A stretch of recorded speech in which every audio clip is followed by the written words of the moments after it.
Moggcast, a fortnightly conversation with Jacob Rees-Mogg about the topics of the day.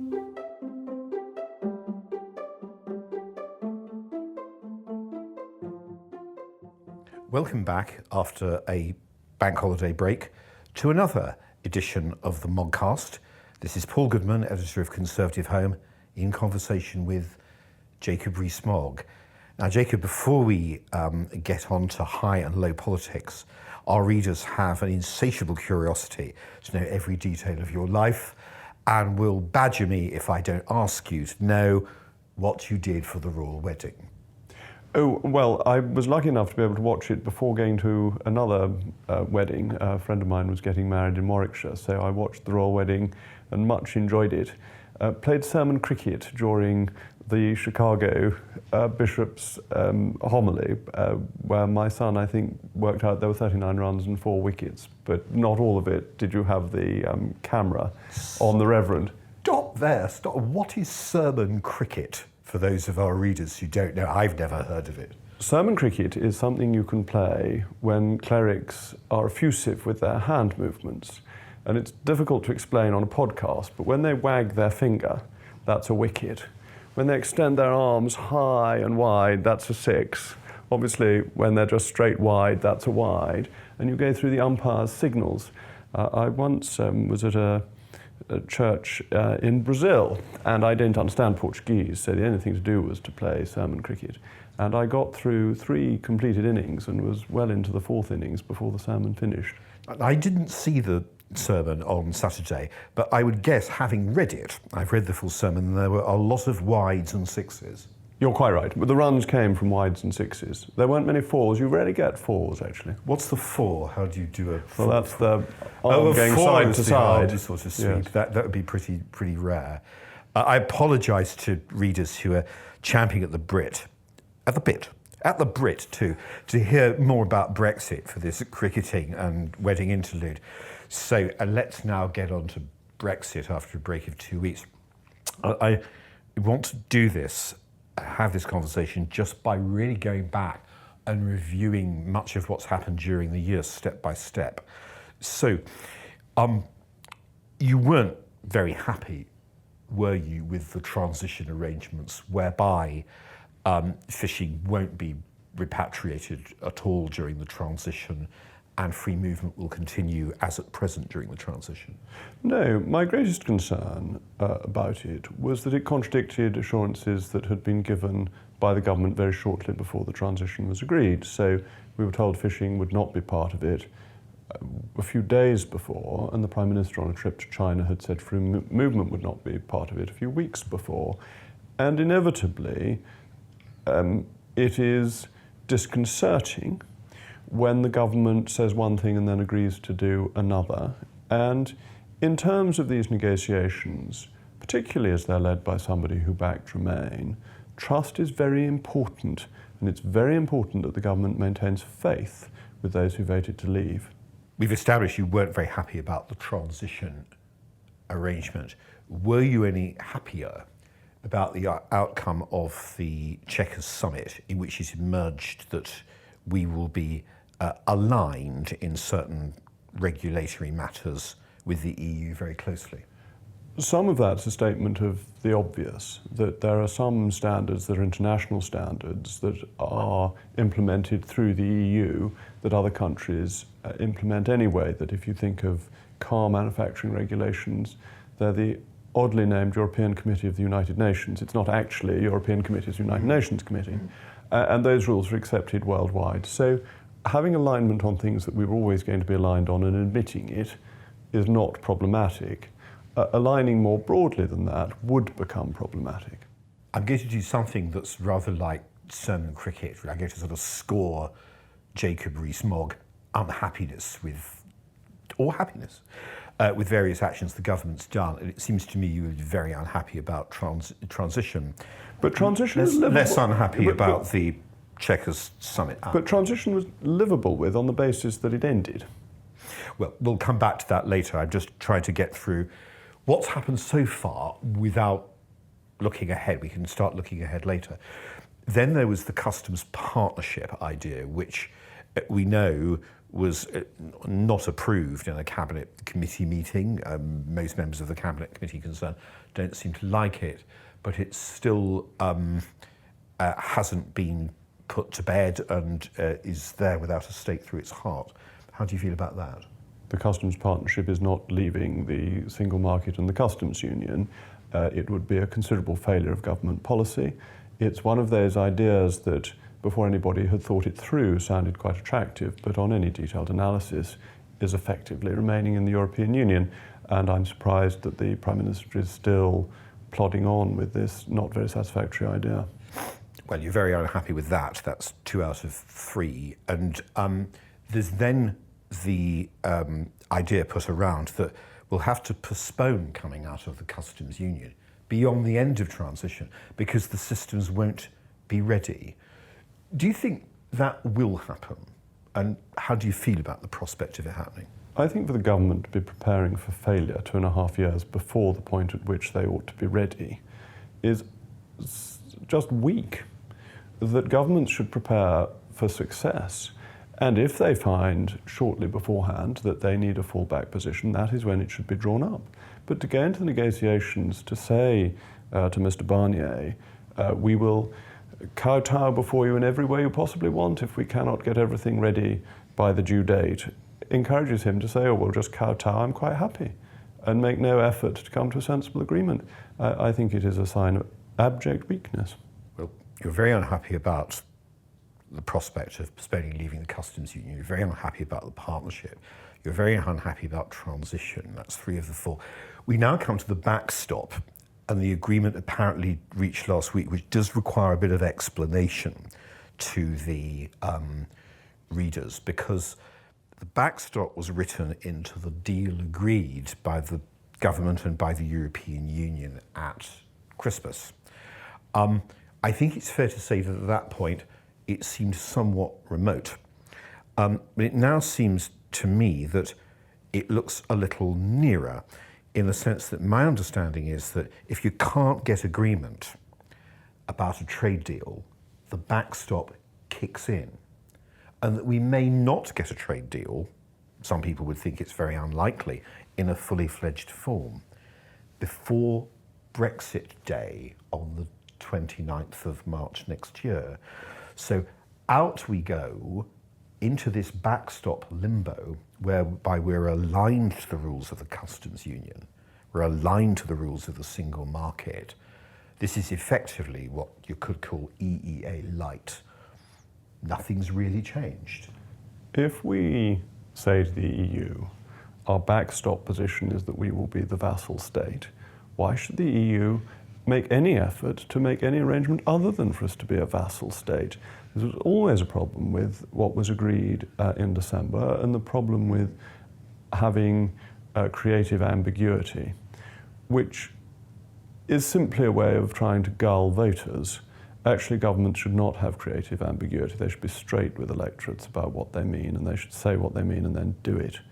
And I'm afraid this backstop is becoming very attractive for the European Union not to offer us anything further, and therefore it is essentially a trap. What should the government do?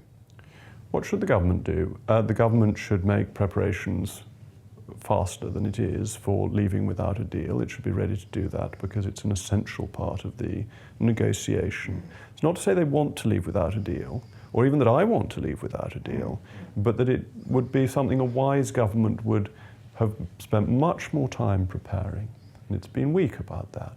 The other thing that it should do is make it absolutely clear that the money is in return for a trade deal, and that if we don't get a trade deal, and if we don't have it ready to sign immediately after the 29th of March, then the EU will not get any money from us, and that no payments will be made until that deal is made.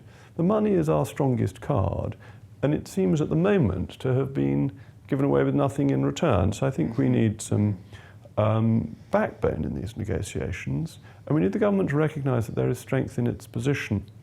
And I fear we're getting to the point where you wonder whether the government really wants to leave at all. I mean, if you take this thing we've had on Northern Ireland, the Prime Minister has set the hair running that Northern Ireland might, in a border poll, vote for United Ireland.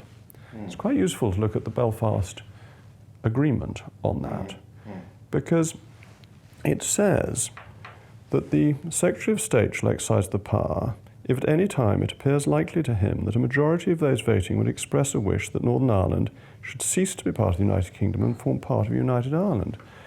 If the Prime Minister really believes that a border poll would go against the Union, then the Prime Minister's Secretary of State has a legal obligation to call that poll.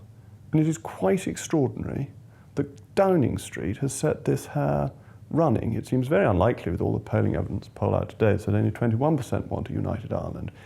But why is the government saying this? If it really believes it, it has a legal obligation. If it doesn't believe it, it's just another example of Project Fear. And I'm deeply concerned that the government is not only not backing its avowed policy at the moment, it's deliberately undermining it. Isn't the government's argument that, look, Jacob, we're very worried about not reaching a settlement that's agreeable to the government of Ireland and the European Union on what happens to the UK-Ireland border, because if we don't reach a settlement, it's going to inflame nationalist sentiment. If it inflames nationalist sentiment, we'll have to call a border poll. If we call a border poll, Northern Ireland may vote to leave the UK. If the government thinks the Northern Irish will vote to leave the UK, it has to call a border poll anyway. It's not within its gift, it's in the law. Yes. Belfast Agreement. But the government's argument is, look, Jacob, you and your kind are making this more likely by being so obdurate about the Irish border and about the deal we're trying to strike. It's a classic rerun of Project Fear. It's exactly what they did about Scotland. They said, if we vote to leave the European Union, it will reignite support for independence in Scotland. That wasn't quite what happened. And I do think it's surprising that the government is actually briefing against its own policy rather than in favour of its own policy. You think there's no polling evidence to support the view that there's a head of steam gathering in Northern Ireland for Irish unity? There have been a couple of polls this morning that have shown the precise opposite. It depends inevitably with polls how you phrase the question. There are some questions that come up with surprising answers, but the basic polling evidence is that it's at about 20%, just over, who want to join the Republic of Ireland. Now, Sam Coates of The Times reported that you had precisely this exchange with the Prime Minister in Downing Street. Was that correct? Well, my view is that private conversations in Downing Street should not be leaked. It has been so widely reported that I think it's fair to confirm that it is true, but I disapprove of private conversations being leaked.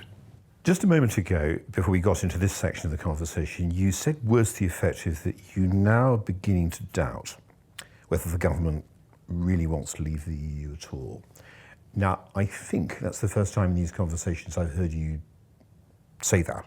I think previously you said, when, for example, the subject of transition has come up, it's very bad, but what really matters is the end state.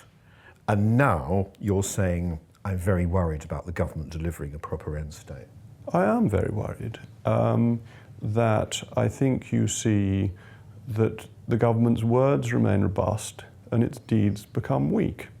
The Prime Minister wrote an article a fortnight ago or so for The Sun on Sunday saying we'd be out of the customs union, out of the single market, we would stop paying over money and we'd be out of the ECJ. And then a few days later you get a statement saying we're going to have an indefinite customs union and that's our transition period.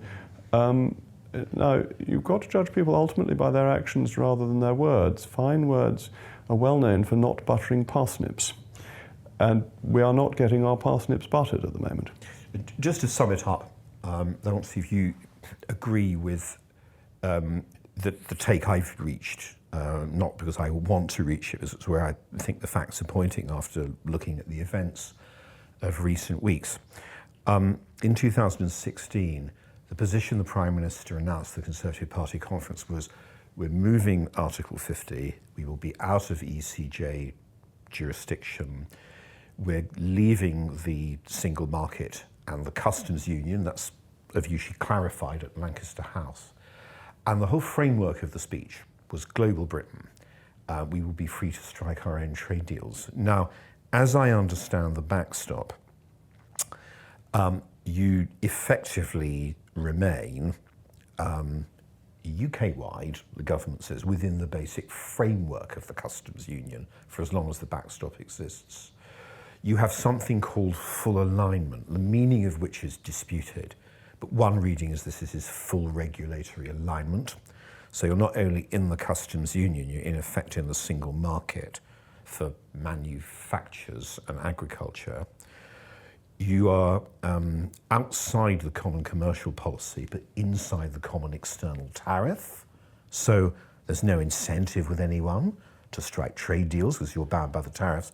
And you looks as though you come within the ambit of the European Court. Now, this seems to be the position. And if that is right, there's nothing much left of the Prime Minister's original speech in 2016. That is not leaving the European Union. And the point on regulatory alignment is crucial. That if you look at countries that are either in the customs union or in the single market, but not in both, they still have border controls between their countries and the European Union. Therefore, we have a lot of talk about the customs union, which actually means the single market as well, because the aim of being in the customs union is to avoid border controls, but you don't avoid that unless you have full regulatory alignment, because otherwise goods that come into this country would have to be checked before they went out to the European Union for regulatory rather than tariff reasons. And I think there is an element of spin around the talk of customs union when in reality it means the single market too. And that's the problem with the customs partnership, other than its impracticability, its bureaucratic nature, and its failure to give us anything we could offer to other countries. Do you think David Davis should resign? No, I don't. I think it's important that he remains there and keeps on fighting the corner, which he is doggedly fighting, along with the other Dexter ministers, to ensure that this is in the end done properly. And just to be clear, do you think any of them should resign? Liam Fox, Boris Johnson, Michael Gove? I don't think anybody should resign. Have you lost faith in the Prime Minister? That would be a harsh way of putting it. But not an inexact way of putting it? No, I'm not going that far. But I have doubts. I have doubts that what she says is still fine and what she does is not delivering on what she says. And that inevitably raises concerns, and she needs to bring the two together, and the June summit would be an opportunity for her to do that. Do you think that this backstop clarification was agreed in advance with key players within the EU? I just simply ask because, as you know, there are worries about the backstop in the EU. Let's look at the whole picture for a moment, in that there are voices within the EU saying, hang on a moment, we can't have the Brits enjoying access to one of the four freedoms without them having access to all the four freedoms, without us insisting on what we've always insisted on this theological point. You can't have one without the other three. Oh, we can't let this backstop idea pass. I don't know. There is a theory that this is a very clever, cunning plan thought up by the government. Governments rarely manage to think up very cunning plans of this kind. But I have no evidence one way or the other as to whether it's been agreed with Brussels or not. On a different subject, I think we've explored Brexit fairly thoroughly. How do you feel looking around at this extraordinary launch of new groups within the Conservative Party and revival of old institutions? So we had a launch of essays by some of your colleagues for the Centre for Policy Studies last week. We had the launch of Freer. We have the launch of Onward this evening. What's going on? Does it all mean anything? I think it's really exciting, actually. I think the Conservative Party needs ideas beyond Brexit, that there are issues facing the government, facing the country, that need answers. And there's been a slight desert of good ideas. You see, the Conservatives essentially bought into the New Labour consensus in 2005 and decided that we'd govern, if we ever got in again, as New Labour light. And that meant that ideas were considered a bit dangerous. And I think there is a real importance in having interesting new ideas that can try and improve the condition of the British people. That's what we should be working towards, and that needs people to be thinking things, and it needs people to be thinking things that sometimes get criticised and lead to political argument and debate, because that's the way to mobilise ideas.